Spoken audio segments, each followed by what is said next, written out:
A paz família do parque, a paz base J. Vocês estão bem? Não dá pra vocês ficar cantando esses hinos assim, cara. Eu precisei levantar a mão, quase chorei. E a galera sabe que eu sou meio reformado, cara. Não posso ficar fazendo essas coisas, fica chato pra mim. Vamos orar antes de começar? Pai, muito obrigado, Senhor.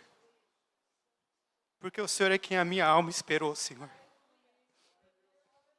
Tu és a fonte, Senhor. Tu és quem nos resgatou, Senhor.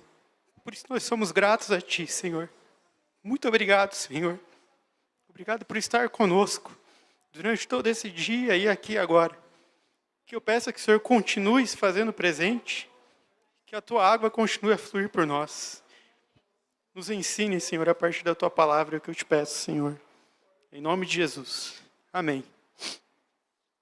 Estão proibidos de cantar esse hino. Pode sentar. Primeiro, queria falar, já faz uns dias que eu estou para falar isso, eu não sabia que um contrabaixo era capaz de fazer as coisas que o Gabriel faz, cara. É impressionante, cara. E como os meninos de hoje em dia são meio lerdos, deixa eu te dar um toque. Eu acho que a Andressa gosta de você. Eu vi ela te olhando ali, fixada assim, acho que ela te curte. Gente, eu vou pedir para vocês abrirem aí, em Marcos, lá no capítulo 10. A gente vai falar sobre o capítulo todo. Como eu sei que vocês estão bem animados, né? Vocês estão o dia inteiro aqui, eu vou falar 1h30 aqui com vocês hoje, eu sei que vocês vão aguentar, tá? Então vamos lá, vamos ler aqui, a gente vai ler bastante versículos, tá? Abre aí em capítulo 10 de Marcos, no versículo 35. Ou eu vou poupar vocês? Eu vou poupar vocês. Abre só no versículo 42, o resto vocês vão acreditar em mim que está aí. Diz assim a palavra do Senhor em Marcos, capítulo 10, versículos 42 até o 45. Mas Jesus, chamando-os para junto de si, disse-lhes: Sabei que os que são considerados governadores dos povos têm-no sobre seu domínio, e sobre eles os seus maiorais exercem autoridade. Mas entre vós não é assim. Pelo contrário, quem quiser tornar-se grande entre vós, será esse o que vos sirva. E quem quiser ser o primeiro entre vós, será o servo de todos. Pois o próprio Filho do Homem não veio ser servido, mas para servir e dar a sua vida em resgate de muitos. Amém? A gente vai falar um pouco hoje sobre princípios, a gente vai falar um pouco sobre servir. Esse capítulo 10 de Marcos, não sei quem teve a oportunidade de ler recentemente, é um capítulo muito rico, muito profundo, muito denso. Tem ensinos incríveis de Jesus nesse capítulo 10, a gente vai passar por alguns deles aqui, para a gente culminar na parte do servir ali. Alguém sabe o que é princípio? Mateus falou disso na primeira vez que ele falou aqui. Alguém lembra o que é princípio? Alguém chuta? O Theo. Só podia ser o Theo. Começo. Sensacional, cara.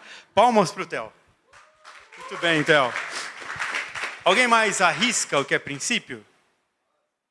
Base. Muito bem, muito bem. Alguém mais? Não? Valores inegociáveis. Sensacional. Isso aí. Princípio, eu aprendi isso com o meu professor de Direito Constitucional. Ele dizia que princípio é uma norma com alto grau de abstração, que ela serve como fundamento, como norte. Ela é muito abstrata, essa norma principiológica, e ela é muito mais abrangente do que uma lei, do que uma regra. Ela é muito mais profunda. Na verdade, geralmente a lei, ela busca o seu fundamento em algum princípio. Então tem algum princípio que regula, que norteia, que direciona, e é daí que sai a norma e a lei. Vou dar exemplos para vocês para ficar mais claro. Quando a gente pega, por exemplo, no Código Penal, artigo 121, diz lá, matar alguém, pena de tanto a tanto. Não lembro quanto que é a pena, mas não mata ninguém para descobrir. E matar alguém, ele vem de um princípio muito maior, essa lei. Quem que chuta qual que é o princípio que embasa e que fundamenta ao matar alguém? A gente vai chegar lá. A lei o quê? Eu vi alguém falando. Ação contra a vida. O princípio que está implícito ali no matar alguém, na verdade é o quê? O princípio da proteção à vida, que é muito mais abrangente, é muito mais amplo, é muito mais profundo do que só o matar alguém ali com a pena que tem ali. Então o princípio ele tem essa ideia. E por isso que princípio regula, direciona, norteia a gente, porque ainda que não tenha uma legislação específica, você se orienta pelo princípio. Então é por isso que quando a gente chega nas escrituras, a gente encontra muitos princípios. Por exemplo, não matarás. O não matarás ali, ele importa muito mais coisas, muito mais princípios do que só o não matarás. Por exemplo, a gente não precisa encontrar um texto que diga não abortarás.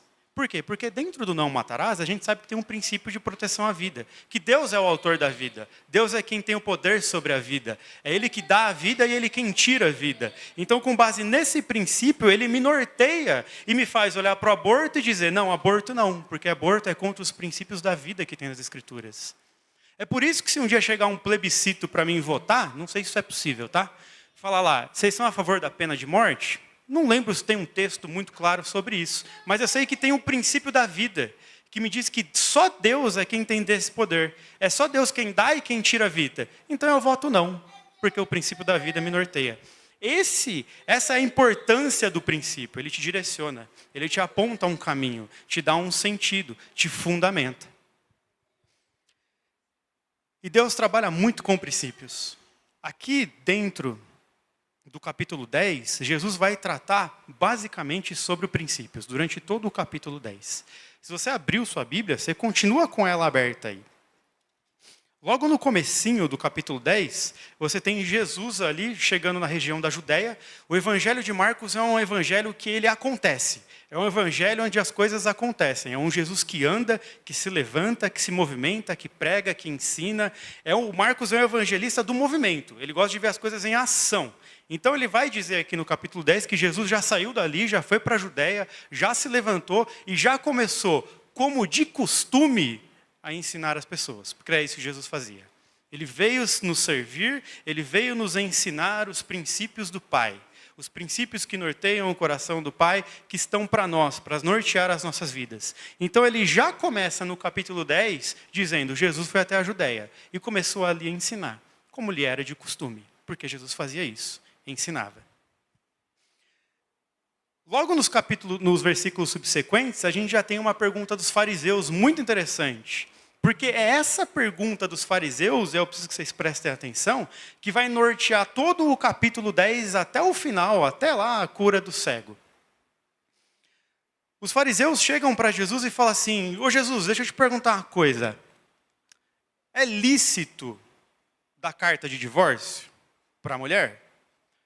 Perceba, a pergunta do fariseu, primeiro que ela é mal intencionada. A ideia do fariseu era pegar Jesus em alguma coisa. Nunca era uma pergunta sincera, porque, Jesus, eu quero ser mais parecido com você. Geralmente não. A ideia era pegar Jesus em alguma coisa. E ele coloca, é ilícito eu dar carta de divórcio? Perceba, ele está falando sobre ilicitude, sobre legalidade. Ele está num sistema religioso e que ele se importa não em fazer a vontade de Deus especificamente. Ele só quer saber o que não é a vontade de Deus, para ele não cair no erro, para ele não ser queimado no inferno. Ele não está muito aí para a vontade de Deus. O que ele quer é só não infringir uma norma. Se eu não infringir uma norma, está tudo bem, já estou tranquilo. Então ele está muito preso à legalidade, à letra da lei. Jesus vai perguntar para ele, cara, o que disse Moisés? Ele vai falar, Moisés deixou a gente aí da carta de divórcio aí, ele falou. Aí Jesus vai falar para ele, aí vai ser o tom da conversa.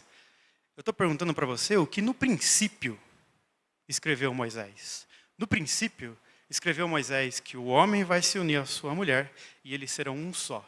E o que Deus uniu, não separe o homem. O que você está me dizendo é o que Moisés colocou na lei ali em Deuteronômio, justamente por conta da dureza do seu coração. Mas eu estou te falando sobre princípios. Princípios em que o Cristo e a Aline, embora sejam dois, se uniram e são uma só carne. E o que Deus uniu não separa o homem. Jamais. Eles são um agora em Cristo. Eles são um em Cristo e nada vai separar. Porque assim como Deus é três em uma pessoa, ele é uma unidade na pluralidade, assim o Cristo e a Aline são a imagem de Deus, duas pessoas, mas uma só. e refletem o caráter e refletem a natureza de Deus nessa unidade. O que Jesus está falando é sobre princípios. Esse é o princípio. Então não há conflito que vá separá-los, porque eles estão unidos em Deus. São uma pessoa só, em Cristo. Esse é o princípio básico. Não existe regra nenhuma que vai romper isso, porque Deus trabalha com princípios, com valores que são inegociáveis. Partindo dali, esse vai ser o tom, então. O tom é sobre princípios que Jesus está falando. E aí, um pouco mais para frente dessa fase, dessa parte do casamento, vão trazer crianças para Jesus. Aí os discípulos, tipo aqueles diáconos, sabe? Aqueles diáconos de igreja que fica brigando com as crianças a todo momento, vocês sabem? Aqui a gente não tem, a gente sabe disso porque criança faz uma bagunça aqui dentro e ninguém fala nada, nem os pais. E eu sou um deles, porque eu tenho um filho que bagunça também. O Mateus também tem, mas o Mateus tem muitos filhos, né? Você não sabe, eu sou um deles, você também, cantemos ao Senhor. Né? E alguém devia fazer uma versão gospel dessa música que é muito boa. E quando eles vão trazer as crianças para Jesus, os discípulos falam, não faz isso não incomoda o mestre não. Jesus fala, vocês estão preocupados com culto, vocês estão preocupados com liturgia, vocês estão preocupados que as coisas estejam tudo em ordem. É dessas crianças que pertence o reino dos céus, cara, é elas que pertencem. E por quê? Porque criança não tem pecado, criança não tem maldade? Não, eu tenho uma em casa, eu sei que tem maldade desde a mais tenridade. Tá? Você já vê que ele é um miserávelzinho pecador desde pequenininho, tá? Já nasceu no pecado. O Mateus sabe mais do que a gente sobre isso. Mas o que Jesus está dizendo? Cara, essas crianças, elas não podem fazer nada por elas mesmas. Cara, elas não podem procurar alimento e preparar alimento para comer, não podem construir, comprar uma casa, não pode nada. Essas crianças sabem que não podem nada. A não ser que alguém que é responsável por elas, graciosamente, lhes dê o que elas precisam. E elas aceitam de bom grado. Elas aceitam de coração aberto. É justamente isso que eu estou vindo aqui fazer. Eu estou vindo aqui servir vocês porque vocês sozinhos não conseguiriam. Vocês são como essas crianças, só que vocês são mais duras de coração e não aceitam a palavra. Mas eu estou aqui para servi-los. Porque na condição que vocês estão, que nós estamos de pecadores, a gente não consegue fazer nada por nós mesmos. Mas Cristo se fez homem para fazer tudo que a gente não podia fazer. Ele até se batizou sem precisar. Ele sofreu todas as nossas dores, os nossos pecados, porque nós não conseguiríamos. E esse é o princípio, ele veio servir porque nós não conseguiríamos. Então é por isso que ele diz que as crianças pertencem ao reino dos céus, porque elas sabem da sua incapacidade e aceitam de bom grado aquilo que fazem por ela. Então Jesus está dizendo, sejam como elas. Entendam que realmente não podemos fazer nada por nós mesmos, mas Cristo pode. Ele veio justamente para cumprir o que a gente não conseguiria, para fazer por nós o que nós não conseguiríamos. E desse modo ele serviu tanto a vontade do Pai, como serviu a nós, porque ele veio servir e não para ser servido. Mais adiante, no capítulo 10, a gente encontra o jovem rico. O jovem rico chega para Jesus e fala, mestre, e aí? O que eu posso fazer para herdar a vida eterna? O que eu preciso fazer? Jesus fala, você sabe, você tem tudo aí para cumprir, você tem os mandamentos. Ele falou, isso aí eu faço. Fala, mas te falta uma coisa. Vende tudo que tem e entrega aos pobres. Na minha humilde visão, a conversa de Jesus com o jovem rico não tem nada a ver com riqueza. Não tem nada a ver com posses.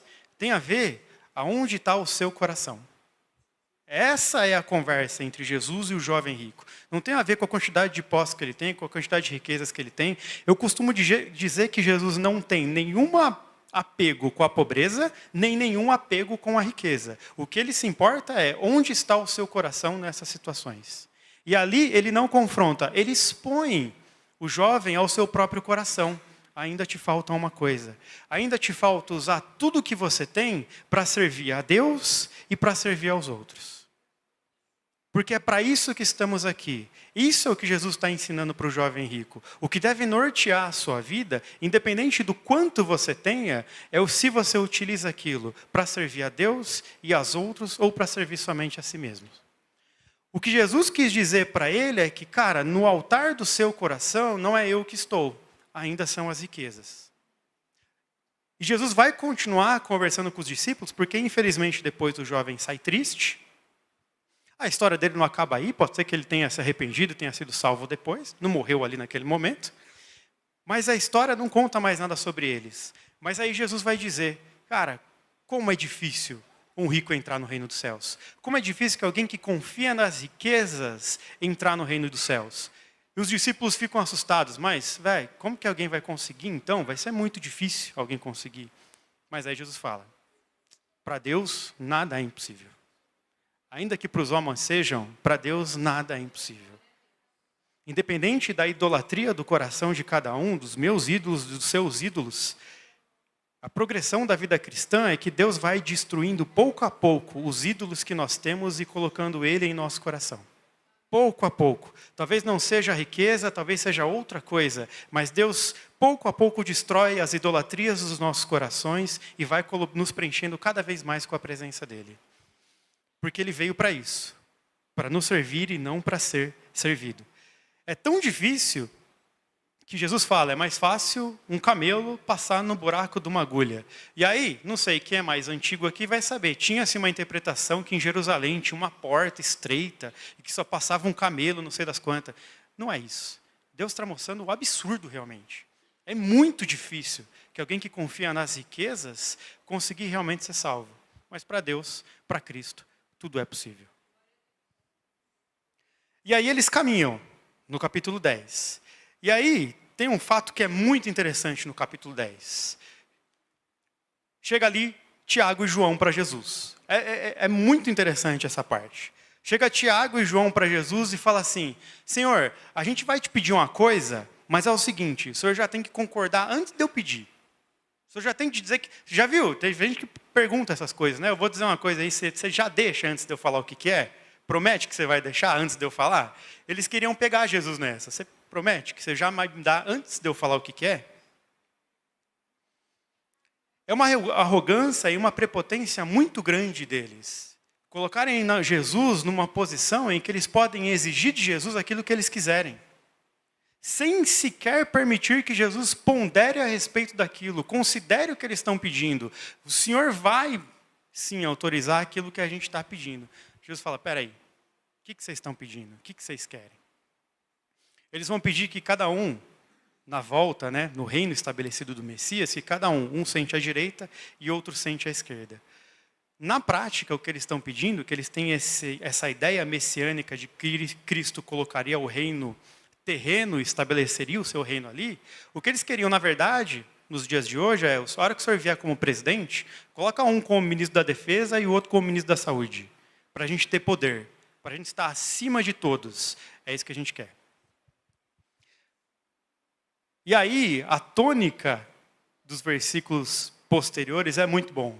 Porque Jesus fala assim, ele faz uma comparação. Os gentios, os governos desse mundo, os governantes e as suas autoridades, se colocam sobre todos. E subjugam a população. E operam com o seu poder sobre todos. Mas entre vocês não vai ser assim. Entre vocês não vai ser dessa forma. Entre vocês, aquele que quiser realmente ser o primeiro, será o servo de todos, na verdade. Porque é assim que funciona o reino de Deus. Porque é assim que Cristo viveu. Cristo veio servindo e fazendo a vontade do Pai, e servindo aqueles que estão aqui fazendo a vontade do Pai. E o que Ele espera de nós é que nós continuemos nesse seu ministério do servir. Servir a Deus de acordo com a sua vontade, servir ao próximo segundo a vontade de Deus. Não é uma vida individual e egoísta em que eu vou até a presença de Deus só pedindo o que eu quero. A história da humanidade é uma história em que a humanidade foi trocando no seu altar os seus ídolos para quem eles pediam aquilo que eles queriam. Israel chega no ápice de colocar Deus como um ídolo deles e fazer sacrifícios vãos somente para conseguir o que eles queriam, porque eles não estavam interessados em Deus. E a igreja de hoje, infelizmente, fez pior do que isso. Tirou Deus do altar e se colocou no altar, e agora quem eu servo é Deus.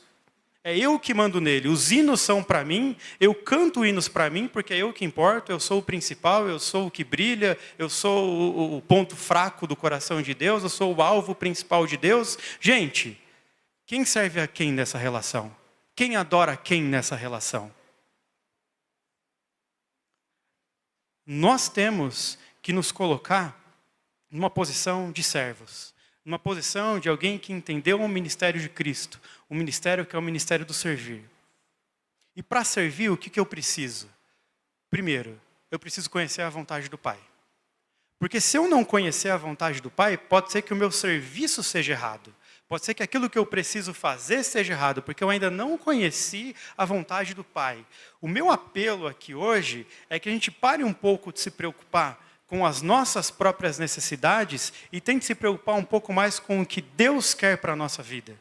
É chegar no nosso lugar ali de intimidade com Deus, na nossa oração com Deus e perguntar: Senhor, qual que é o seu projeto? O que o Senhor precisa? O que o Senhor está fazendo em Campinas? O que o Senhor está fazendo no meu trabalho, na minha escola, no meu serviço, onde eu moro? Para que eu possa te servir e te ajudar no seu projeto, para te ajudar no seu sonho, naquilo que fomenta o seu coração. Eu preciso de conhecer para conseguir te servir melhor. A gente precisa se colocar numa posição de servo, numa posição de conhecer intimamente o Pai e saber o que Ele quer. E eu não estou dizendo que Deus não vai continuar fazendo aquilo que a gente quer e atendendo os desejos do nosso coração. Porque um pai faz o que o filho quer. Mas o que eu estou dizendo é para a gente sair dessa condição infantil de criança, que só chega no pai para pedir alguma coisa que quer, para numa posição de adulto chegar no pai e perguntar o que o pai precisa. Para ter o privilégio de trabalhar na obra que Deus está fazendo. Porque Deus está fazendo. E Ele nos deu o privilégio de poder trabalhar com Ele. Então é chegar nas Escrituras, chegar em oração, na nossa intimidade com Deus e perguntar: Senhor, como eu posso te servir na minha realidade? Como eu posso fazer a tua vontade e participar do que o Senhor está fazendo? E nos colocar numa posição de servos de Deus, de servos do Pai. Porque é isso que Cristo fez. Jesus não veio aqui para ser reconhecido no seu poder, mas para fazer conhecido o Pai. E o universo, a natureza, a criação geme à espera da revelação dos filhos de Deus, que é cada um de nós.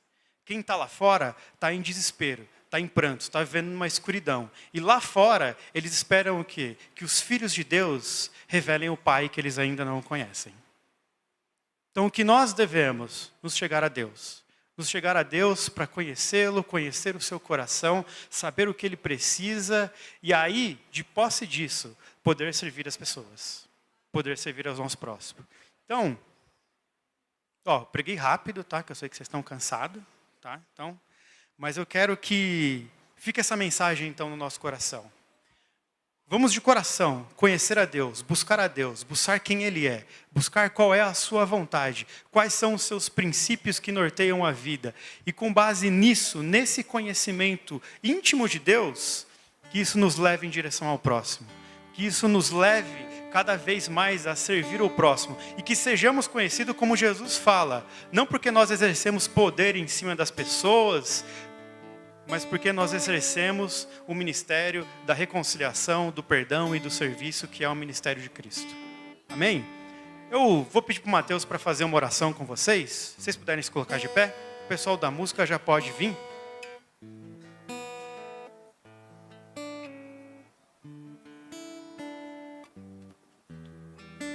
Que essa seja a sua oração, que essa seja a sua meditação. Que isso não fique só aqui, mas que a gente realmente leve isso para o nosso domingo, para a nossa família, para a nossa vida cotidiana, para o nosso trabalho, para a nossa escola, e que nós nos questionemos e perguntemos a Deus todos os dias: Senhor, como que eu posso te servir?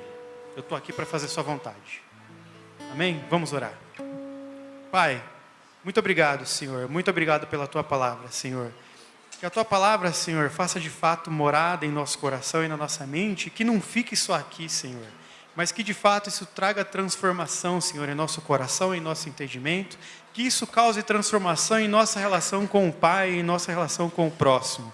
Que nós nos coloquemos, Senhor, que tenhamos sensibilidade para entender o tom da sua voz, a sua voz falando conosco, naquilo que o Senhor precisa, naquilo que o Senhor quer que façamos, Senhor.